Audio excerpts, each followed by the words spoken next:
Provavelmente uma das melhores coisas que existem quando a gente trabalha com uma equipe e não sozinho, é que a gente consegue fazer várias etapas do processo em paralelo. Ao contrário, quando você está sozinho, você precisa começar uma, terminar, e depois começar outra e terminar. E no Passat da MTE, como a gente está cercado com os nossos melhores amigos e os nossos melhores parceiros, no último vídeo do Passat da MTE, vocês viram o Paulão Funileiro trabalhando na lataria do Passat, enquanto o Paulão martelava a chapa, o Marcos e o Fernando desmontavam o motor para que a gente pudesse estar aqui e avaliar hoje. Prazer em revê-lo, Marcos. Obrigado pela recepção. Obrigado, Fernando. E é a primeira vez que a gente vai apresentar para vocês um motor refrigerado a água da Volkswagen, mas refrigerado a água. Vocês estão acostumados a acompanhar nos nossos vídeos, desde a primeira visita que a gente fez na Pirajussara, a gente mostrar motores refrigerados a ar. É isso, Fernando? Não é. Porque apesar da gente ter feito uma série bastante detalhada de um motor refrigerado a ar, alguns anos atrás, em 2014, a primeira vez que eu vim na retífica e que eles abriram as portas para a gente fuçar aqui na nossa Disneylândia particular, foi quando eu troquei o virabrequim do meu Uno. Isso. Tá? Eu vou tentar deixar na descrição do vídeo como anotação esse vídeo filmado com o celular, baixa resolução na época, eu acredito que isso foi em 2009, 2010, faz bastante tempo, mas a gente já gostava de estar aqui nesse ambiente. Bom, de qualquer forma, como a gente vai, entre aspas, estrear no motor refrigerado a água, a gente vai fazer a mesma coisa que a gente fez quando a gente foi apresentar um motor refrigerado a ar pela primeira vez. Antes de pegar as ferramentas e antes de sair desmontando, a gente vai o quê? A gente vai buscar informação técnica. Mais do que uma informação técnica, a gente precisa buscar uma informação confiável. Então agora a gente vai mostrar, apresentar para vocês qual vai ser a nossa literatura base para trabalhar nesse projeto. Como fonte de informação principal para esse projeto, a gente escolheu o livro Conheça Seu Passat, tá? E principalmente pelo fato de ser uma literatura relativamente fácil de ser encontrada por alguém que tem interesse de fazer uma coisa parecida com aquela que a gente está fazendo. Outro livro, na verdade um catálogo, um catálogo de concessionária que é da retífica há uns 30 anos pelo menos, 30 ou 40 anos, é um catálogo simplificado de peças igual aquele que eles me presentearam há algum tempo atrás da Kombi. Esse daqui é de toda a linha Passat, então a gente tem da mesma forma aqui no Conheça Seu Volkswagen, desde a parte elétrica, parte de lataria, tapeçaria, motor, lataria e câmbio. O que a gente vai mexer praticamente nessa etapa do carro, apesar de que esse catálogo ele vai ser bastante útil no momento que a gente estiver montando, é a parte do motor. Tá? E da mesma forma, o Conheça Seu Volkswagen ele tem informações excelentes para a gente. No Conheça Seu Passat a gente tem a informação do motor, que é um motor conhecido como MD270, ou mais conhecido popularmente como motor torque do Passat. E o motor MD270, ele tem basicamente duas versões. Aqui o número do motor começa com a sigla BR, que é o motor 1500, que teoricamente é o que existe no Passat da MTE, e também tem o que começa com a sigla BS, que é o motor 1600. Então agora a gente vai voltar lá nas peças e verificar os detalhes do motor do Passat. A gente aqui com o bloco do motor do Passat da MTE, aqui está marcado, provavelmente a Bianca não vai conseguir mostrar, mas a inicial do número de série do bloco é BR, o que teoricamente indicaria que ele seria 1.5. O que eu vou falar provavelmente pode ser muito óbvio para a maioria de vocês, mas tem muita gente que acompanha o nosso canal que eventualmente pode nunca ter visto o motor 4 cilindros em linha desmontado. Tá? Então, fazendo um comparativo com o Fusca, isso daqui é como se fosse a carcaça do motor, que aqui na verdade é o bloco, porque era uma peça única. Se eu inclinar ele um pouquinho para cá, a gente percebe os 4 cilindros, onde a gente vai ter os pistões trabalhando. O virabrequim fica aqui embaixo, deixa eu virar de novo, vamos lá. O virabrequim vai ficar aqui embaixo. Ao contrário do Fusca, ele tem 5 mancais de apoio. E aqui a gente percebe a parte de baixo dos cilindros, onde quando ele estiver montado vão aparecer as bielas. Os detalhes técnicos e os detalhes históricos do motor a gente vai deixar para o momento que a gente estiver montando o motor, porque certamente a gente vai estar com pessoas que participaram da história do desenvolvimento de parte do sistema desse motor.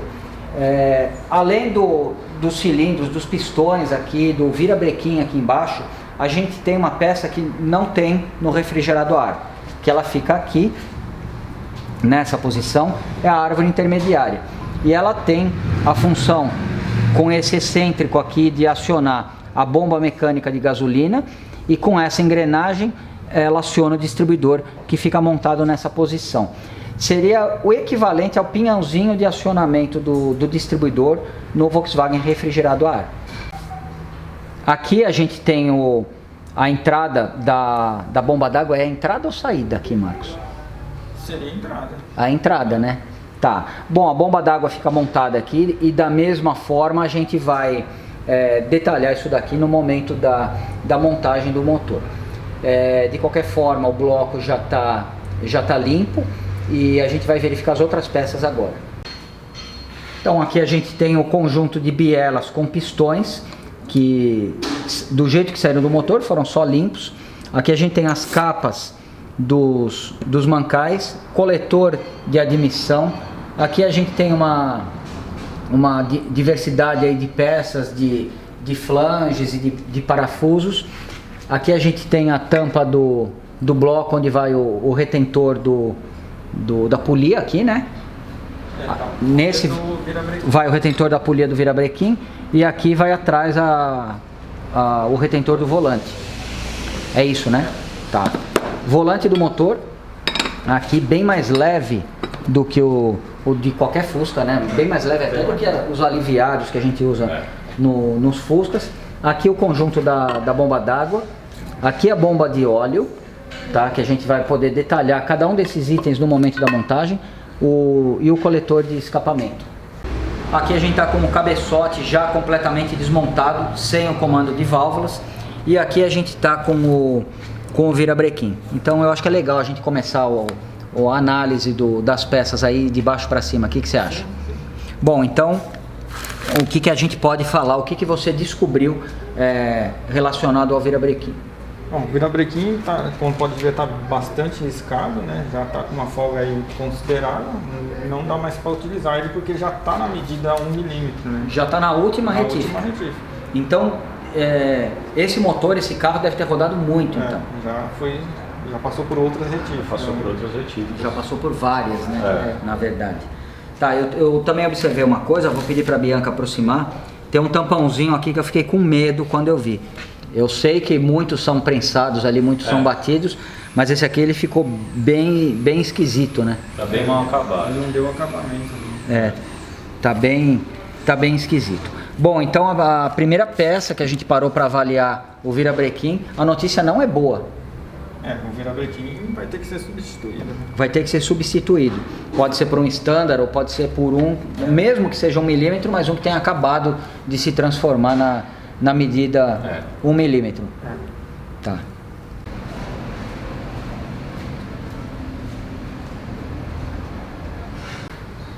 Eu acabei não comentando quando a gente estava apresentando o bloco, mas o curso do virabrequim no motor MD 270, no motor Torque, tanto para o motor 1500 como para o motor 1600, é de 80 milímetros. Então aqui a gente tem um detalhe bastante interessante. Provavelmente ele é conhecido como motor Torque pelo fato dele ser um motor subquadrado. Eu sabia que você ia me perguntar o que era um subquadrado. Subquadrado é quando você tem o diâmetro menor do que o curso. Tá? E normalmente essa é a construção usada no motor quando você precisa de um motor, você quer priorizar o torque proporcionalmente àquilo que o projeto vai poder te oferecer, tá? E você tem um diâmetro menor, você vai ter uma capacidade volumétrica, vamos dizer assim, maior pelo fato de você ter um curso maior, e você tem a limitação ali no momento do projeto em relação ao tamanho das válvulas. Então é um motor que provavelmente, ou que pelo menos na parte teórica, ele vai trabalhar melhor em baixas e médias rotações, e a característica principal dele vai ser o torque, que é justamente o que torna um carro gostoso de dirigir. Então aqui a gente tem 80 de curso por 76,5 de diâmetro do pistão. Então é um motor subquadrado, no caso do 1500. No caso do motor 1600, o motor torque, o motor MD, ele, que é o que de fábrica começaria o número de série dele com BS, ele teria 80 de curso, da mesma forma que seria o mesmo virabrequim, por 79,5 de diâmetro. Na verdade, é meio milímetro a menos do que o curso. Então a gente já tem aí essencialmente um motor quadrado, que é um motor que te apresenta tanto um excelente torque, uma boa faixa de torque, uma boa faixa de rotação. Você tem, na verdade, um motor equilibrado quando você tem um motor quadrado ou próximo dessa relação. Lembrando, fazendo outro comparativo com o Fusquinha, você pega um Fusca 1300, ele tem o pistão de 77 e o curso de 69. Então, de fábrica, todos os refrigerados a ar são super quadrados. São motores que, teoricamente, deveriam priorizar aí rotações maiores, alguma coisa assim, mas se a gente for partir para a prática, não é o que acontece pela própria concepção do motor, pela própria escolha da carburação original e do uso que a gente vai fazer do carro. Bom, então apesar da gente não poder usar aquele virabrequim, porque ele está no limite do desgaste dele, ele tem 80 de curso e ele poderia servir tanto para um motor 1500 como para um motor 1600. E a gente, no momento que desmontou, não somente pelo fato da gente não ter tido tempo ou tal, muito sujo o motor, a gente não parou para olhar como começava o código ali. E eu sempre falo isso nos vídeos e repito, todas essas numerações, não somente desse motor em particular, mas principalmente do Fusca, às vezes a pessoa fala, eu tenho um motor BH, eu tenho um motor UF. O que isso significa? Não significa nada, significa que aquela carcaça começou a vida dela como uma carcaça com uma determinada configuração da fábrica. Depois disso ela visitou uma retífica ou várias retíficas no passar das décadas ali, e fica impossível você saber, sem você desmontar, exatamente o que você tem ali naquele motor. No momento que a gente limpou aquele bloco e a gente confirmou que o código ali era BR, teoricamente a gente tem um motor 1500, tá? O virabrequim já foi por espaço, já está na última medida. Então depois do banho químico a gente pode ter a informação correta, se ele era um motor 1500, em que retífica que ele está e qual foi a surpresa que você teve. Quando a gente desmontou o pistão aqui, a gente já pensou, olhando aqui por cima, já vimos que está 1 milímetro, né? Aí pensando, já está na última medida. Tá. Só que quando a gente desmontou, descobrimos que esse pistão aqui era do Fusca 1300, na medida 1 milímetro, que o tamanho dele é 78. 78. Então o que acontece? A Bianca, se puder aproximar um pouquinho, esse seria um pistão original do motor 1500, do motor MD 1500. Então ele começa como 76,5. Esse daqui é um 77, ele já está na medida 0,50. Por que 0,50? Porque quando você vai fazer a retífica, o standard 76,5, o que seria 76,50, tá?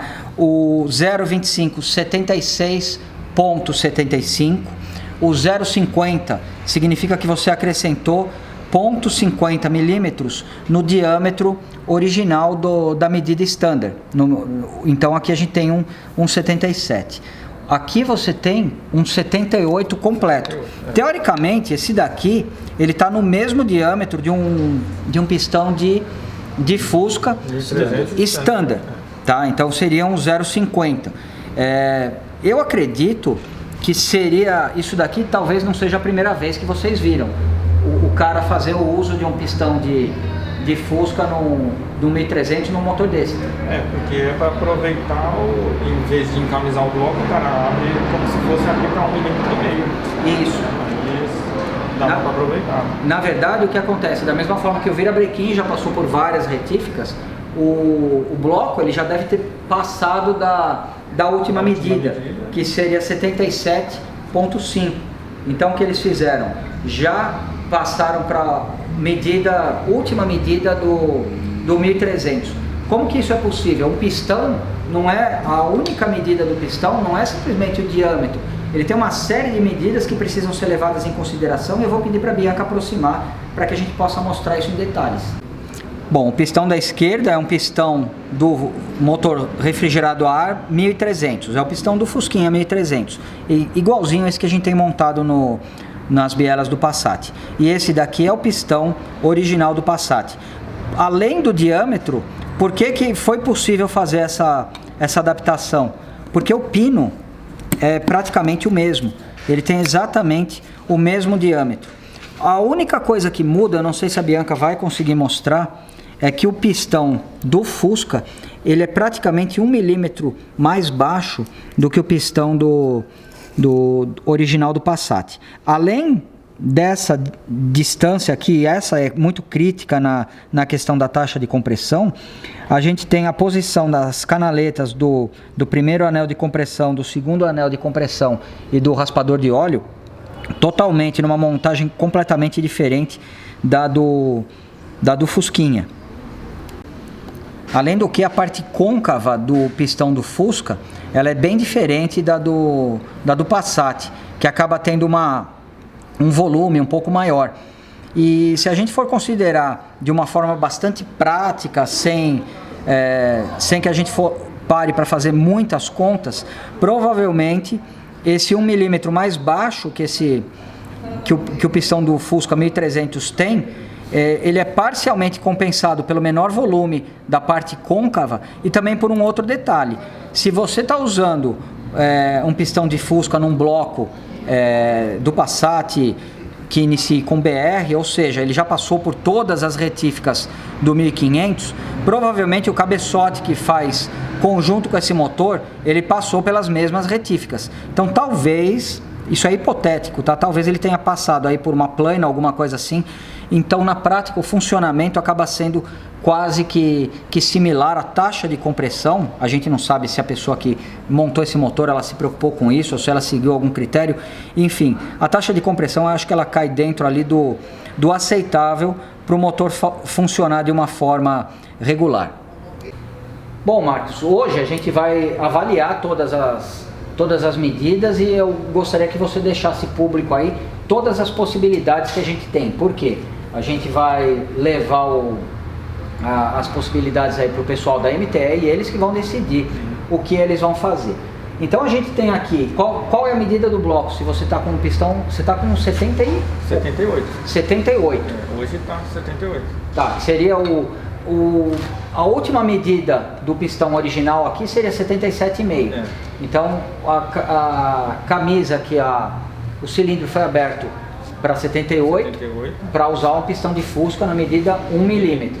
Quer dizer, uma possibilidade que seria você abrir mais 0,25 e usar outro pistão de Fusca não existe, porque você já está no pistão de Fusca na última medida. Então restam duas possibilidades para a gente. Uma seria encamisar e voltar para a medida original. O que seria encamisar, que eu mesmo nunca vi fazer? A gente abriria o buraco aqui do cilindro até o tamanho da camisa, que não tem nenhuma para mostrar aqui. E aí encamisar, e coloca outra camisa aqui e volta para a medida original. Né? E quando você abre aqui, você não atinge nenhuma galeria de água, não atinge nada. Não. A camisa já vem no tamanho certo para você fazer isso. Já. E é uma peça, na verdade, a camisa é fabricada para corrigir esse tipo de coisa. Então a primeira possibilidade seria encamisar e a gente consegue usar o pistão 76,5. O standard original. Consegue usar o standard original do motor BR e o Passatinho vai voltar a rodar com toda a vitalidade de 1.5. Tá? A outra alternativa, qual seria? Uma outra alternativa é terminar de abrir para o tamanho do pistão 1.6. Que aí já vai para o 79,5. Que aí a gente consegue usar um standard. Nos dois casos a gente pode usar o standard. Se reencamisar, usa o 76,5. E se abrir de vez, vai para o 79,5. Aqui a gente está com 78. Então, teoricamente, você vai abrir 1,5 mm só. Olhando aqui, a gente tem a impressão de que 1,5 mm é pouco e existe uma certa margem para que isso seja feito. Tá? E aí o motor vai virar pelo menos no deslocamento, ele vai virar pela relação diâmetro e pela relação curso, ele vai virar um MD 270 código BR, mas com o interior de um BS. Seria isso. Tá legal. Vamos. Bom, são as possibilidades que a gente tem aqui para a retífica do bloco. A gente vai ver o que o pessoal da MTE vai definir. E a gente vai precisar ver agora o que a gente tem em relação ao cabeçote. Marcos, esse aqui é o cabeçote dele? Esse é o que veio nele. Tá, e quais são as novidades? O que você descobriu dele? Bom, descobrimos que esse cabeçote, por ter esses furinhos aqui, é do modelo do motor 1.6. Tá, e esse furinho aqui passa o quê? É água aí. É água. Só que veio tampado, né? Veio com a junta do 1.5 que tampa ele, né? Que tampa. Mas no bloco, naquele bloco tem passagem? Também não tem passagem. Não tem porque o bloco ali nasceu como 1.5. Se fosse 1.6, a galeria de refrigeração seria diferente. Tá. Então teve um upgrade do 1.5 para 1.6 na questão de refrigeração. Tá. E esse cabeçote aqui, então, é do 1.6, provavelmente teve algum problema no que veio com o carro e foi trocado por esse, é isso? Tá. E fora essa questão aí, qual é a avaliação que você faz dele? A altura dele tá boa, pela altura isso foi planado uma vez. E como que você mede a altura? A altura mede aqui, da base dele até aqui a tampa, né? Mede com o paquímetro. Tá, e aí você consegue obter a medida dele, né? E você tem uma tabela e você faz a comparação. Isso. Aqui tiraram quanto em relação ao original? Comparar com o original foi uma vez só. Tirou 3 décimos. Tá. E teoricamente dá pra a gente usar esse cabeçote, mesmo com esse furinho sem saída aqui? Tá em bom estado. Aqui do lado a gente tem um cabeçote do original do 1500. Tá. Ele não tem os furinhos, né? É verdade, ele não tem os furinhos. Tirando os furinhos, ele tem alguma diferença em relação a esse? Não, é exatamente igual.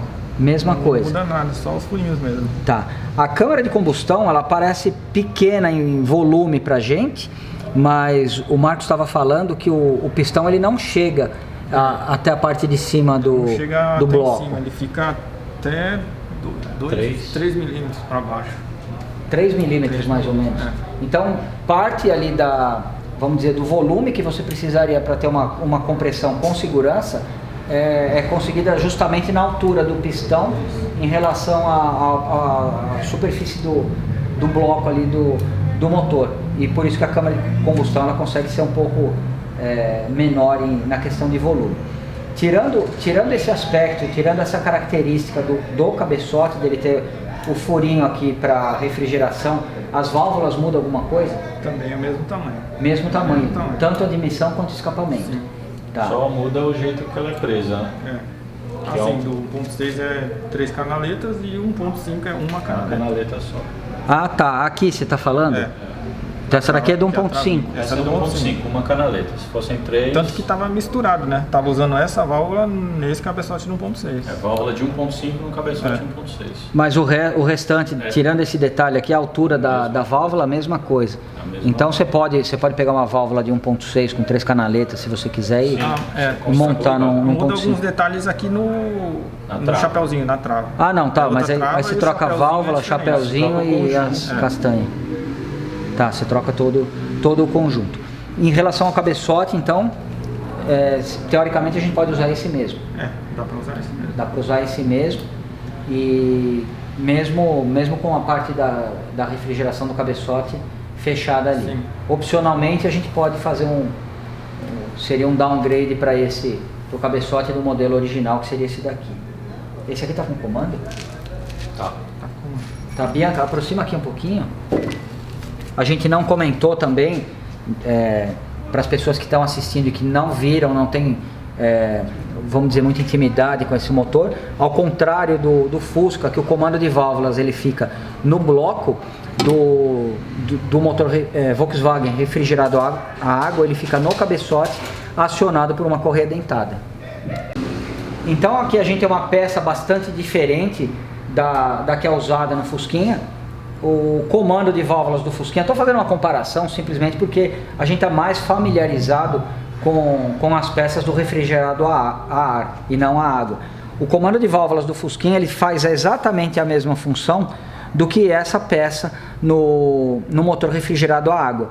E a grande dúvida muitas vezes quando a pessoa olha fala, pô, mas como é que tem metade dos cames de acionamento?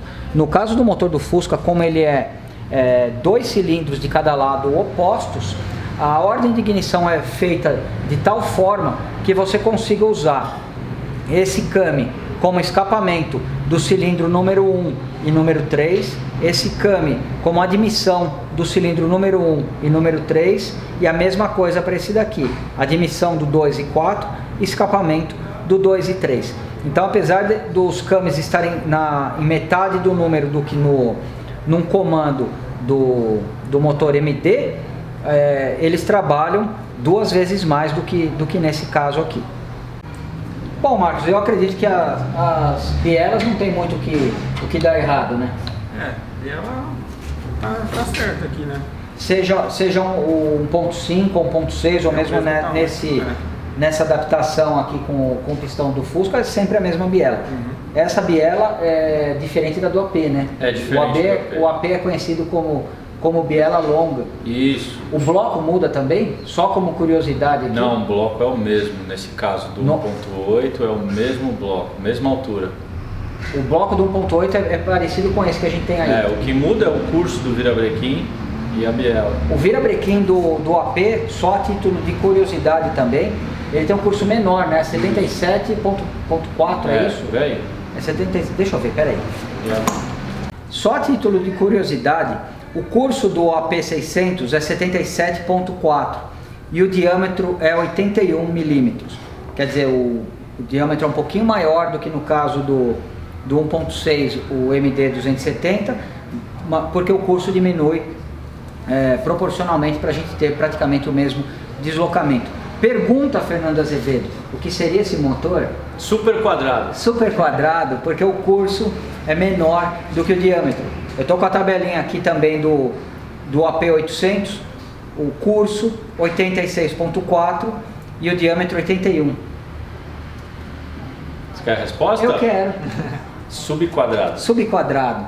E o 2000, o AP2000, ele já tem um curso de 92 e um diâmetro de 82. Nossa, ele tem quase 10 milímetros a mais de curso do que do diâmetro. Então esse é um subquadradão. Um subquadradão, exatamente.